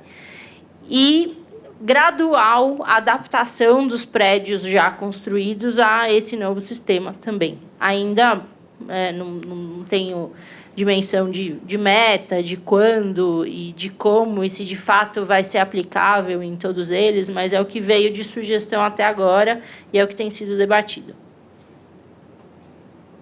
Essa divisão em muitos tipos assim está caindo em desuso, né? Tá. É muito caro. O professor comentou acerca do grande volume de resíduos gerados na construção civil informal, né, pelos geradores informais, pelos geradores de pequeno volume, mas que na somatória geram grandes volumes. Foi isso que eu entendi, é correto? 50%, né? Mais. Tá, isso não é um grande volume. Depende, no estado anterior chega a 70%. A gente tem falado aqui, pelo menos tenho ouvido vocês falarem sobre uma série de medidas, por exemplo, acerca das tintas, das grandes obras, que envolvem o formal. Que medidas práticas estão sendo avaliadas para essa questão da informalidade? Isso é trabalhado hoje ou está um pouco assim em segundo plano porque fica mais difícil? Não sei.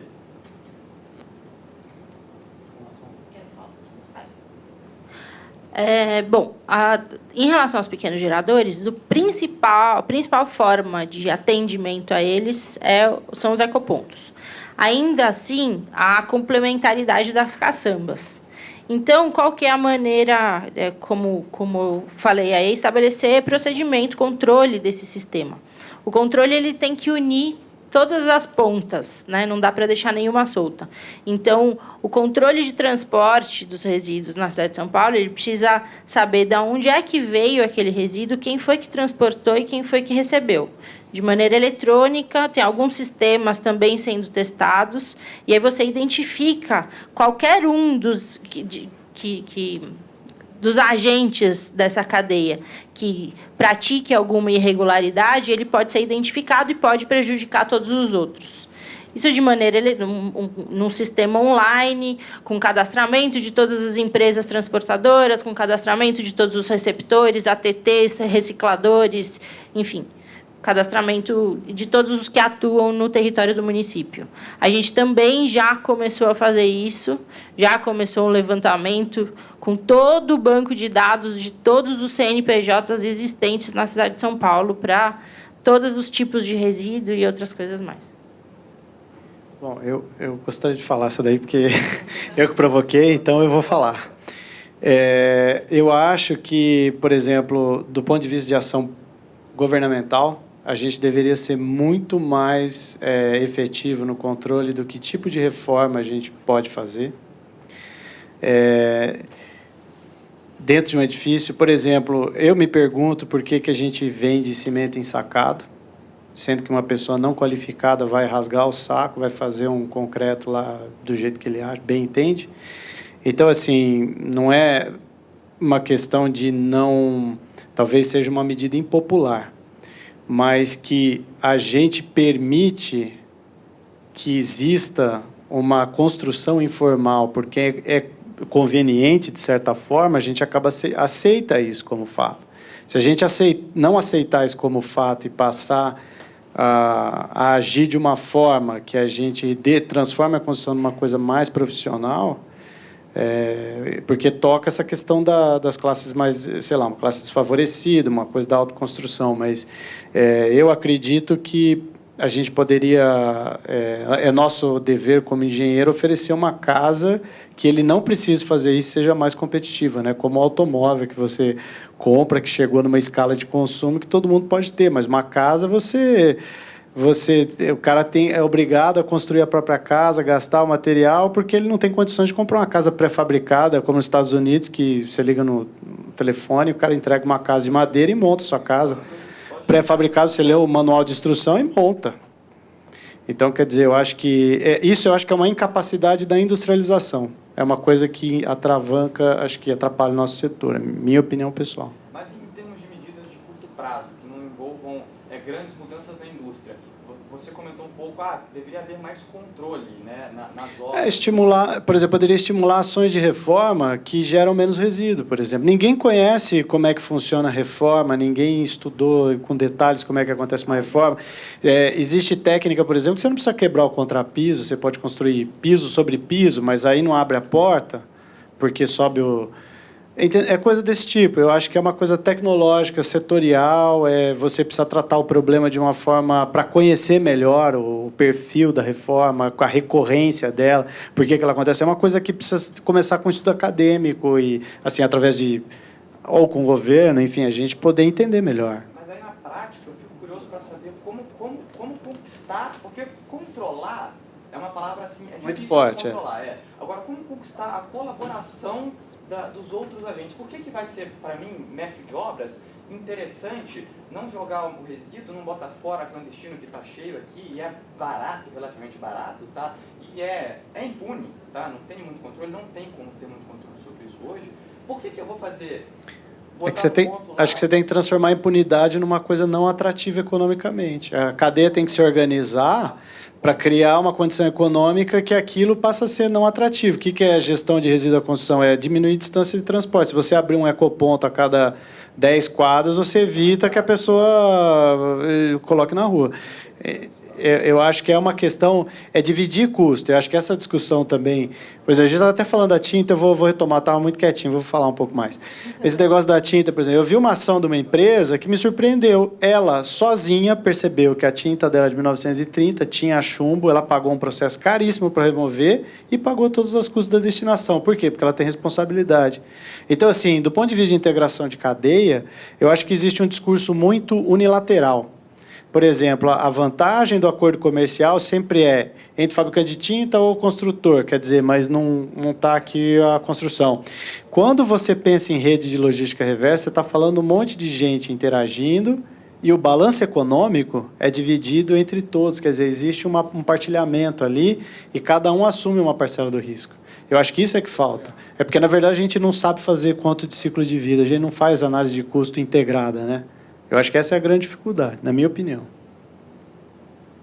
Eu queria dar um depoimento de munícipe, né, deixar você feliz que o paraíso existe em São Paulo. Eu não sei se eu fui uma pessoa felizarda ou não, mas eu reformei a calçada da minha casa em agosto, setembro do ano passado. Eu achei bacana, porque começamos a quebrar a calçada, chamei, né, lógico, estou no meio, chama a caçamba de alguém que está cadastrado na Anlurb, tudo direitinho. Aí, na hora que começou a quebrar, já veio um papelzinho da prefeitura dizendo como fazer a calçada, né? A questão da calçadas verdes, permeáveis. Eu falei, poxa, está funcionando, né? Então, o negócio é esse tratamento que eu quero ter, tá? Eu estou começando uma reforma, eu já recebi uma informação. O meu pedreiro chegou para mim e falou assim, ô, doutora, chegou esse papel aqui, nós temos que fazer assim, né? Por quê? Porque passou um agente lá na rua e falou. Aí, comecei a reforma. Estava lá minha caçamba, não sei o quê. Aí, estava terminando a reforma. Eu falei, putz, grilo, e agora? Né? Como é que eu faço? Tá bom, então vou deixar aqui na garagem, levo um pouco para o ecoponto, comecei a levar para o ecoponto. O lixeiro, né, que pega o resíduo domiciliar, que passa na minha casa já há 20 anos, ele passa na frente de casa, ele falou com o caminhão do Catabagulho, e tem um caminhão que também está coletando material de construção, resíduo de construção, ele avisou. Tá? Ele tocou a campainha, era umas 11 horas da noite, falei, dona, seguinte, se a senhora tiver um pouquinho de resíduo de construção, em vez de colocar os 50 litros lá, que a gente pode, né, no saco, 50 quilos, no saco preto, vai vir um caminhão que pega. Bacana, que dia que vem? Não, ele vem de terça e quinta. Terça e quinta de manhã, passou o raio do caminhãozinho, catando resíduo de construção. E o mais engraçado é que eu vi não só eu colocar, né, o meu pedreiro colocar, mas várias casas da minha rua que também tinham resíduo de construção guardado e não sabiam onde estavam. O simples fato do caminhãozinho passar lá, ele foi lá e pegou. Bacana. Isso porque eu tenho um ecoponto a 4 quarteirões de casa. Eu estou falando, eu vivi um primeiro mundo. Então, quando eu falo assim, São Paulo dá para fazer? Dá para fazer. Eu acho que é uma rede de... Eu achei bacana a logística da coisa. Quer dizer, veio alguém da subprefeitura, já orientou como fazer a calçada. Depois veio o próprio lixeiro que me atende, o resíduo domiciliar, ele viu o que estava acontecendo, ele deu um toque e falou assim, olha, tem um caminhão que vem assim, assim, assim. Ele deu um toque, porque a mesma empresa que faz a coleta, né, pega o material volumoso também, passou na rua, tá? No dia certo, pegou e colocou no caminhão. Então, é uma questão, quando a gente fala de educação ambiental, são todos esses agentes, todo esse envolvimento. Eu não sei se foi uma experiência piloto, se foi, é muito bem sucedida, estou aqui dando o depoimento, mas esse talvez seja o tratamento que a gente quer do primeiro mundo. É lógico que São Paulo tem zilhões de problemas, né? Tem lugar que a gente não consegue chegar para retirar resíduo. A gente discute nas reuniões, às vezes, até como você retirar resíduo das favelas, né? Que é complicado, como é que você tira o domiciliar, o de construção. Então, mas eu acho que esse movimento, né? Por isso que a gente, essa articulação do pequeno, do médio, do grande, é importante, né? E esses bons exemplos têm que continuar. É informar antes de mais nada. Mas é engraçado que a educação, todo mundo fala gestão assim, aí educação ambiental. Você viu? Ninguém começa falando, vou fazer primeiro, na verdade? No caso aqui, todas as ações de todos os grupos de trabalho, de todos os temas que foram debatidos nesse processo, vão ser entregues agora para o grupo de educação ambiental. E aí, cada iniciativa, seja dos resíduos da construção civil, dos secos, dos orgânicos, na escola, fora da escola, na feira, tudo isso vai ser debatido agora aqui, que já está mais definida a parte de educação ambiental, que é transversal, de fato, passa por, né, todos os outros temas. Posso contar? Aí eu vou contar o meu caso.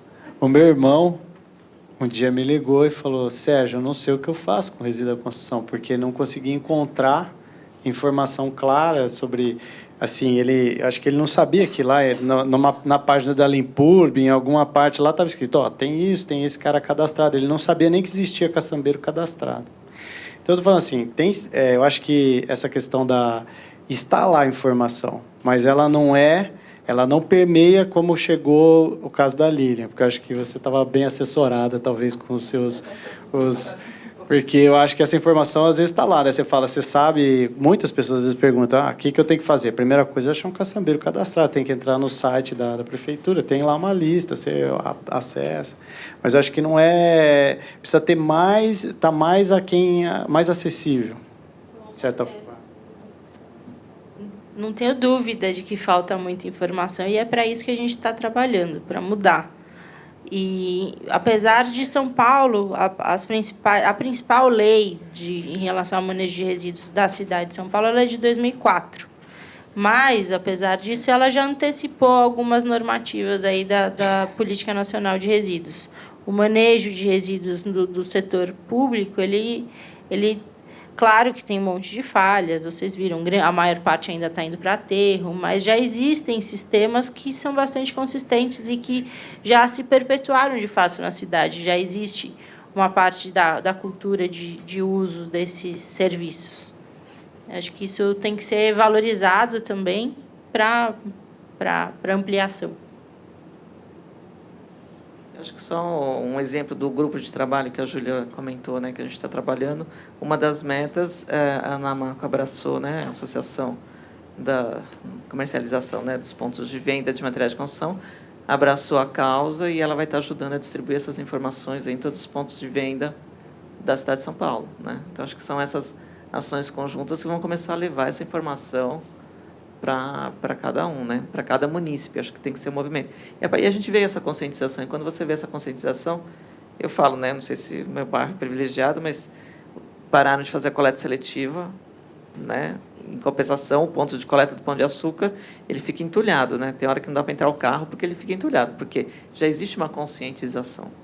Né? E o Pão de Açúcar não reclama, porque a hora que eu vou deixar o resíduo lá, eu entro e compro alguma coisa, né? Não tenha dúvida que é aquela coisa que a gente fala, que é o ganha-ganha. Os ecopontos, eles estão todos passando por uma Estruturação, estimação. Não, antes disso ainda. Eles estão com o layout novo, pintura nova, cara nova. A gente já estão todos sendo pintados. Todo o material, a identidade visual está mudando e o material de divulgação deles está mudando, tanto de implantação dos novos, quanto dentro de cada um a informação precisa de que tipos de resíduos cabem ali, quais não cabem, orientações outras para o usuário e também cartazes específicos para todas as lojas que comercializam esse tipo de produto para divulgação de onde é que está o ecoponto mais próximo. Imã de geladeira, marcador de livro, com endereço dos ecopontos da cidade e outras coisas mais. Quem mais quer continuar a discussão? Não sei se a gente tem um tempo, alguma coisa assim. Uma dúvida também, que me ocorreu agora. Existe a questão, talvez, de pouco número de ecopontos, eu não sei quantos tem. 73. Existe alguma problemática, sei lá, de muito volume parado em ecoponto? Isso é uma pergunta, não sei. E, por acaso, existe a possibilidade de se fazer alguma parceria com designers, talvez, que se possa colocar mobiliário urbano, né, com trabalho com resíduo? Pergunto isso porque eu conheço muita gente que trabalha com design a partir de resíduos, né, que pode movimentar aí uma cadeia de oficinas, enfim, que poderia estar atrelado com o ecoponto, até para ajudar também nesse ciclo aí de, enfim, não sei, uma pergunta. Eu acho que, sem dúvida, cabe. E foram sugestões, inclusive, que surgiram. Vamos mudar, não é só a cara, não é só a pintura, tem que seja permeável, como vocês estavam mostrando ali fora pra gente. É importante que seja uma instalação, é um equipamento público destinado ao manejo de resíduos e que dê todos os exemplos possíveis em relação a isso, cabe completamente.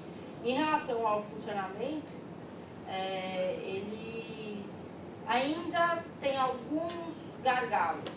Já estiveram pior, acho que eles estão funcionando muito bem hoje. Tem alguns gargalos no sentido de que, eventualmente, tem operações que só acontecem em determinadas unidades e é uma coisa que a gente vai padronizar. O funcionamento, a operação tem que ser idêntica em todos eles. E é isso, mas acho que tem funcionado bem. A questão de acúmulo de resíduos é fluxo, né?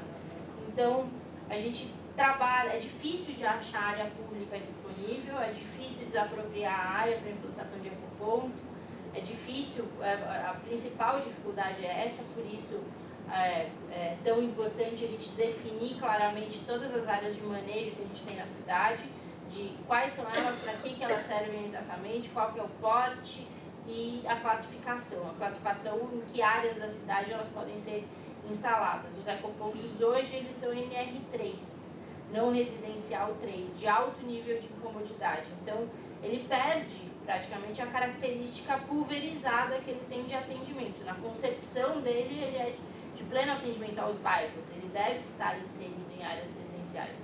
Isso está sendo modificado agora, a definição do total do equipamento, mas também a classificação, passando para um nível muito mais permissivo.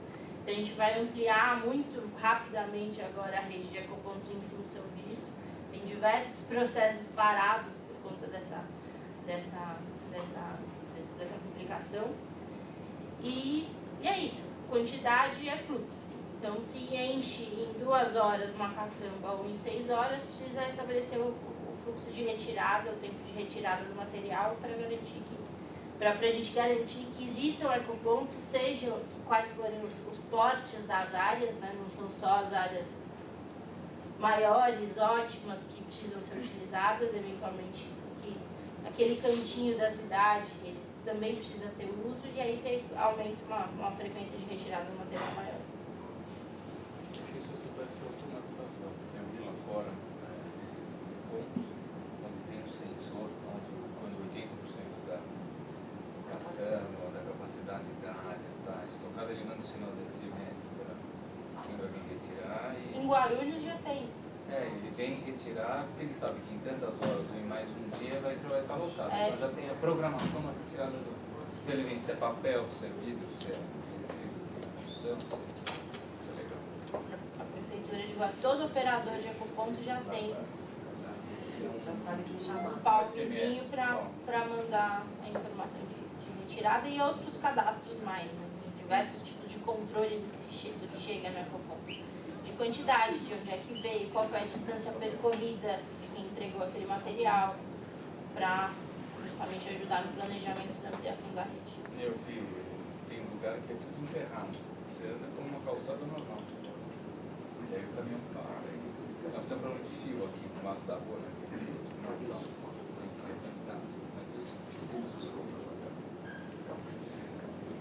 Bom, acho que chegamos no horário, né? Mais alguém gostaria de fazer alguma colocação? Essa questão que antigamente não se conseguia colocar em licitação agregado reciclado, isso já uma licitação pública, hoje o agregado reciclado entra normalmente, né? Sim.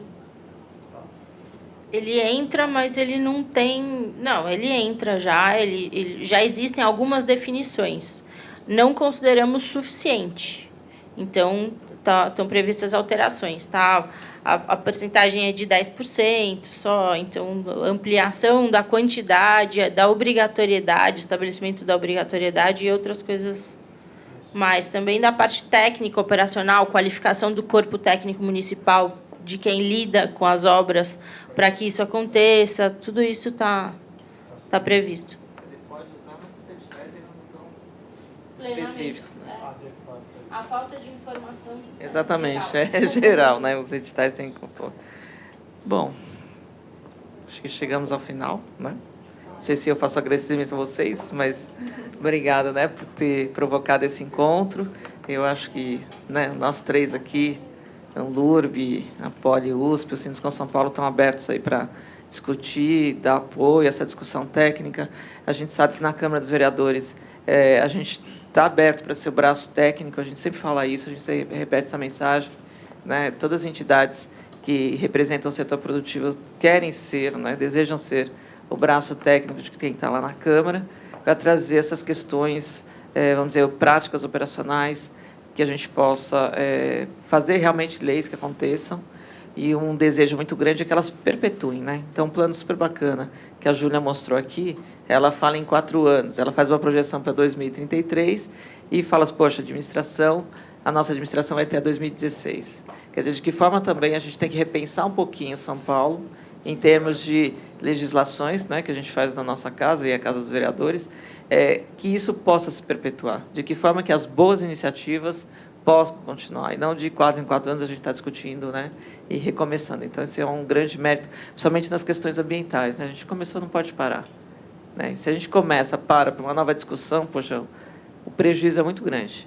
Então, de que forma a gente pode criar esse arcabouço legal, né, e próprio, eu defendo não tanto, né, não só o legal, mas a própria prática, né, as práticas de mercado, para que isso se perpetue. Não seja uma coisa, né, da Júlia, do Sérgio, da Lilian, que está aqui hoje, e amanhã não seja mais isso. Então, acho que esse é o grande desafio. Então, obrigado.